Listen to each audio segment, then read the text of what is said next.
Urukundo burya ngo rugira ibyarwo. Rwavanye Makanyaga mu Biryogo rumugeza Sake n'amaguru aherekeje umukobwa.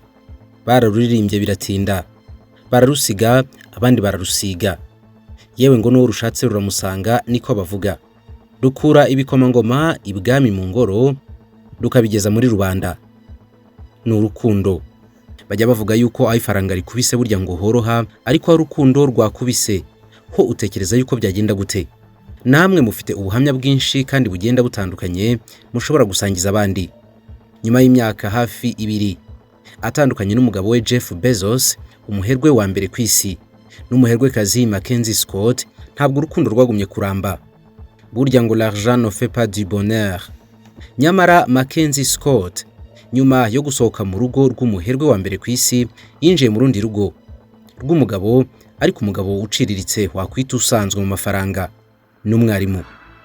Ku cyumweru cy'itariki 7 z'ukwezi kwa 3 2021 nibwo imbuga nkoranyambaga zatangiye gucicikanaho amakuru yuko uwahoze ari umugore wa Jeff Bezos yongeye gushaka umugabo. Mackenzie Scott, umugore utunze arenga miliyari 60 z'amadolari, yashyingiranywe na Danny Jewett, umwarimu wa siyanse mu ishuri ry'abana yigishaho. Madame Scott ni umwe mu bagore bakize kurusha abandi ku isi. Amaze gutanga arenga miliyari 4 ku mitungo ye mu bikorwa by'ubugiraneza. Uyu mugabo Danny Jewett utari usanzwe azwi mu ruhando mpuzamahanga yahise aza ku mutwe w'inkuru zitandukanye nyuma yo gushakana n'uyu muherwekazi ufite ibyamirenge ku ntenyo, nako birarenze. Agiye kuvimvirana mu kinyotera cy'urukundo na Mackenzie Scott, ariko si kinyotera gusa, n'amafaranga n'ubukungu n'ibindi byose biranga abantu b'abakire. Birumvikana agiye gusimbura Jeff Bezos wahoze ari umugabo wa Mackenzie Scott. Amakuru y'ubukwe bwa Danny Jewett yamenyekanye biciye ku rubuga rwa Giving Pledge rwo gufasha. Mu butumwa yanditse, Jeff Bezos wahoze ari umugabo Mackenzie Scott yanditse ku rubuga rwe rwa Twitter ko Danny Jewett ari umugabo mwiza kandi abishimiye bombi kuba bagiye kubana. Amakuru aheruka gutangazwa na Forbes magazine avuga yuko Madame Scott afite umutungo ugera kuri miliyari 53 kandi ateganya gutanga menshi muri ayo ngayo mu bikorwa byo gufasha n'ubugiraneza. Amaze gutanga umutungo we munini ku mishinga ifasha abagore, imishinga igaburira abakene muri Amerika, n'amafaranga menshi atanga muri kaminuza z'abirabura. Madame Scott yashakanye na Bezos w'imyaka 25, amufasha gutangiza iguriro ryo kuri internet rizwi cyane rya Amazon hari mu 1994. Uretse kuba umucuruzi ariko n'umushoramari ni n'umwanditsi, kubera ko amaze kwandika ibitabo 2. Inyandiko ye kuri Amazon ubu ngubu bivuga yuko aba isito n'abana be 4 hamwe n'umugabo we Dan. Uyu mugabo Dan yigishaga mu ishuri rihenze cyane ryigenga rya Lakeside riri mu mujyi wa Seattle, rikaba ari naryo abana ba Mackenzie Scott bigaho. Uyu mujyi rero ni nawo ubu ngubu Mackenzie Scott ari kubamo hamwe n'umugabo we mushyashya n'abana be 4. Mackenzie Scott na Jeff Bezos, umuherwe wa mbere ku isi washinze urubuga rw'ubucuruzi kuri internet rwa Amazon, bemeye gutandukana nk'abashakanye mu mwaka wa 2019. Bagabanye n'imitungo ariko ku buryo butangana. Gusa nubwo abangaba bombi bagabanye imitungo gasa naho itatanye, ntabwo byabujije abangaba bombi kuguma kugira ubutunzi bwinshi, kubera ko Jeff Bezos n'ubundi yakomeje kuyobora urutonde rw'abantu bakize ku isi mu bagabo ariko no ku isi muri rusange. Naho Mackenzie Scott wahoze ari umugore we akimara gutandukana na Jeff Bezos, amaze guhabwa n'imigabane mu mitungo ya Bezos, ubukungu bwe nawe bwarazamutse. Aba umugore wa 3 ku isi urusha abandi amafaranga, aza nyuma ya Françoise Bettencourt Mayels wa mbere mu bagore, hamwe na Alice Walton uri ku rutonde rwa 2. Ubu Mackenzie Scott ni umuntu wa 22 ukize kurusha abandi bose ku isi ubariye hamwe abagabo n'abagore, mu gihe uwari umugabo we Bezos we akomeje kuyobora uru rutonde, nubwo akunda kurusimbura naho muri iyi minsi na Elon Musk. Gutandukana kwa Mackenzie Scott na Bezos byaciye agahigo ku isi ko ari ryo sezerano rya gatanya rihenze kurusha andi yose yabayeho mu mateka y'isi. Ni ugutandukana cyangwa ni gatanya ifite agaciro kangana na miliyari zirenga 35 z'amadolari. Aya masezerano kandi ya gatanya yaje akuraho akandi gahigo kari kashyizweho mu 1999.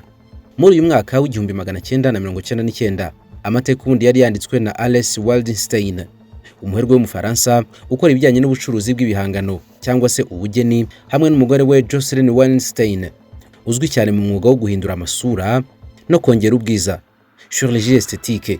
Nabo baratandukanye, ariko icyo gihe gatanya yabo yari ifite agaciro ka miliyari 3 na miliyoni 800 z'amadolari y'Amerika. Yari ya mbere kugeza uyu munsi, yari ya mbere kugeza ubwo yategereje yuko iya Jeff Bezos na Scott nayo iza, hanyuma igakuraho kagahigo. Jeff Bezos na Madamu Mackenzie Scott batandukana. Scott yahawe 4% by'imigabane yose muri Amazon nk'uko byari mu masezerano yo gutana kwabo. Agiye kubana n'uyu mwarimu wa science Dan Jewett, ariko barirwa mu kayabo ka miliyari zirenga 54 z'amadolari y'Amerika. Impamvu y'amafaranga wumva yagabanutse gutya ni ukubera amafaranga yagiye atanga abarwa muri miliyari zirenga 4. Urubuga rwa The Giving Pledge rwashinzwe n'abagwizatunga baza miliyari biyemeje gutanga igice kinini cy'umutungo wabo mu bikorwa byo gufasha. Nirwo n'ubundi Scott anyuzaho amafaranga mu gufasha ibigo bitandukanye. Ahangaha rero n'ubundi na Jeff Bezos kimwe n'abandi bakire benshi ku isi niho banyuze amafaranga agamije ubufasha. Barahurira rero.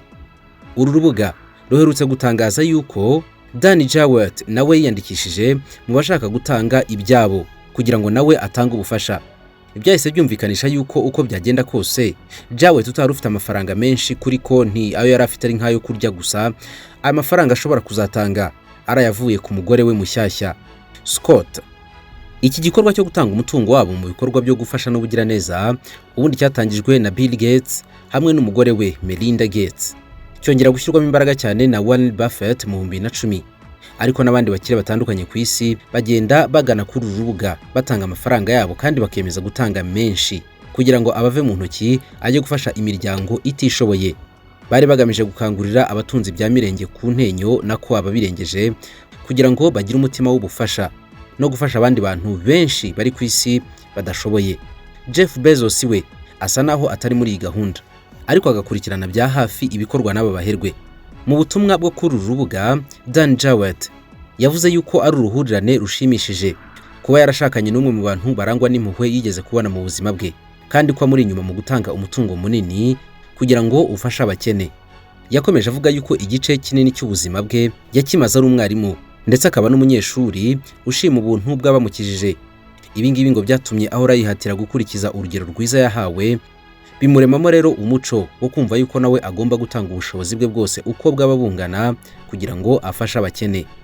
Mackenzie Scott na Dan Jewett, umugabo n'umugore bashyashya, bombi bafite amabaruwa ari mu kinyamakuru cya Giving Pledge bavuga yuko biyemeje gutanga umutungo wabo mu gufasha umuryango w'isi mu kugira ngo ubeho neza no kugira ngo isi irusheho kuba nziza. Mackenzie Scott Tuttle yavutse ku itariki 7 z'ukwezi kwa 4 mu 1970. Yavukiye i San Francisco muri California. Ku myaka 3 gusa yari yaratangiye kujya yandika utuntu dutandukanye tw'inyandiko. Kuri iyo myaka, ku myaka yakurikiyeho rero yaje kwandika noneho igitabo cya page 142 yise The Bookworm. Kubw'ibyago cyaje kubura burundu, gitwawe n'umwuzure, ntiyasigarana kopi yacyo. Mu 1988 yarangije muri Hotchkiss School i Lakeville muri Kentucky. Naho mu 1992 Mackenzie Tuttle nibwo abonye impamyabumenyi y'icyiciro cya 2 cya kaminuza mu rurimi rw'icyongereza muri Princeton University. Muri kaminuza yigishijwe na Toni Morrison wahawe igihembo cyitiriwe Nobel mu buvanganzo. Uyu mwarimu yavuze yuko Mackenzie Scott ari we munyeshuri mwiza mu bamuciye imbere bose. Nyuma yo kurangiza kaminuza, Scott yatse akazi mu kigo cy'ishoramari cya D.E. Shaw muri New York.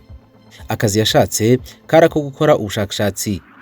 Iki gihe ni nako yari ari kwandika igitabo cye cya Roma. Mu bamuhaye ikizamini cy'akazi cyo kuvuga cyangwa cyo kugaragaza ibitekerezo interview. Muri abo ngabo hari harimo uwahoze ari umugabo we Jeff Bezos wari vice president w'icyo kigo. Nibwo bwa mbere abangaba bari bahuye.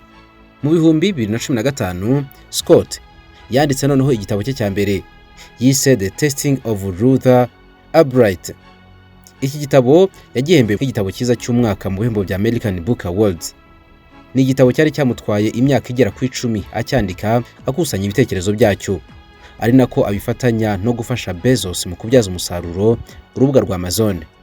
Yabyaranye na Bezos abana 3 banumvikana kurera undi mwana umwe.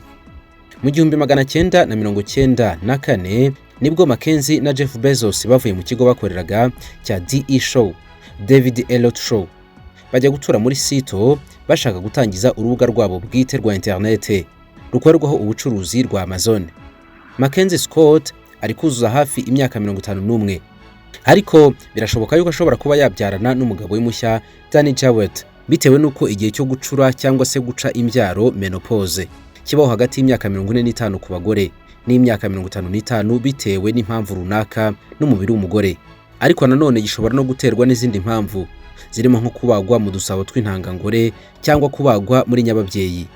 Jeff Bezos watandukanye na Scott we kugeza ubu ngubu ntabwo biratangazwa yuko yabayenda nko kurongora cyangwa gushyingirwa n'undi mugore, nta nubwo amakuru amwerekeye y'ubuzima bwe akunda kujya hanze. Gusa yakunze kuvugwaho ubushurashuzi kuva mu myaka itambutse, imwe mu mpamvu benshi batekereza yuko yaba yaranatumye atandukana na Mackenzie Scott.